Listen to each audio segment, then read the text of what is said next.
ప్రతి అక్షరం ప్రజల పక్షం. HR9 న్యూస్ టీవీకి స్వాగతం, సుస్వాగతం. శ్రీ సత్యసాయి జిల్లా హిందూపురం నియోజకవర్గం చిలమత్తూరు మండలం శెట్టిపల్లి పంచాయతీ పెద్దనపల్లి గ్రామానికి చెందిన వైసీపీ నాయకులు వెంకటరమడు, శివప్ప, మత్స్యచంద్ర ముగ్గురిపై అధికార పార్టీకి చెందిన పలువురు అక్రమ కేసులు బనాయించి జైలు నందు ఉంచారు. ఈ సందర్భంగా హిందూపురం సబ్ జైలు నందు వారిని కలిసి పరామర్శించి వారికి మనోధైర్యం నింపి మీకు మా పార్టీ ఎల్లవేళలా తోడుగా ఉంటుందని, ఎవరికి భయపడాల్సిన పని లేదని చెప్పిన ఇన్ఛార్జ్ దీపిక వేణురెడ్డి అనంతరం వారి కుటుంబ సభ్యులను కూడా పరామర్శించి ధైర్యం చెప్పారు. ఈరోజు మన పార్టీ కార్యకర్తలైన ముగ్గురిని హిందూపూర్ సబ్ జైల్లో పరామర్శించడం జరిగింది.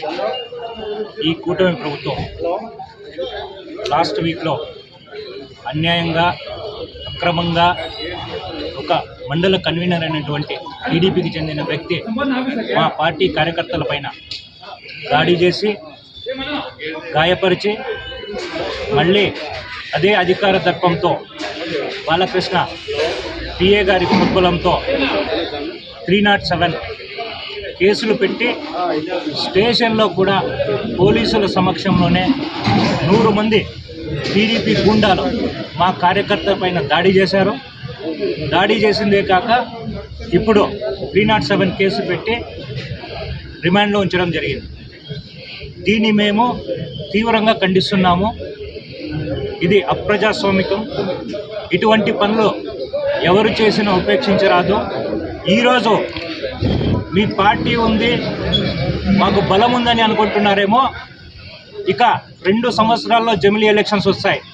ఈసారి వచ్చేది ఖచ్చితంగా మా వైఎస్ఆర్సీపీ పార్టీని అని చెప్పేసి సందర్భంగా తెలియజేస్తున్నాను. మీరు మంచిగా ఉంటే మేము కూడా మంచిగా ఉంటాం. మేము గుడ్ బుక్స్ రాస్తున్నాం. మీరు ఎవరు మంచిగా ఉంటారో వాళ్ళకు మేము సెల్యూట్ కొడతాం. అది ఆఫీసర్లైనా, అధికారులైనా, ఎవరైనా సరే. అప్రజాస్వామికంగా మీరు ఇటువంటి దౌర్జన్యపు కేసులు పెట్టి మా కార్యకర్తలను వేధిస్తే మాత్రం మేము ఖబర్దార్ అని చెప్పాల్సి వస్తుందని చెప్పేసి సందర్భంగా తెలియజేస్తున్నాం. ఇటువంటి కేసులు పునరావృతం కాకుండా అందరూ శాంతితో మెలగాలన్నదే మా అధ్యక్షుని విశ్వాసం. మా హిందూపుర నియోజకవర్గ ప్రజలు కూడా శాంతిపరులు. మా శాంతి హిందూపురంలో శాంతి నెలకొల్పాలని చెప్పేసి ఈ సందర్భంగా నేను కోరుకుంటున్నాను. Thank you.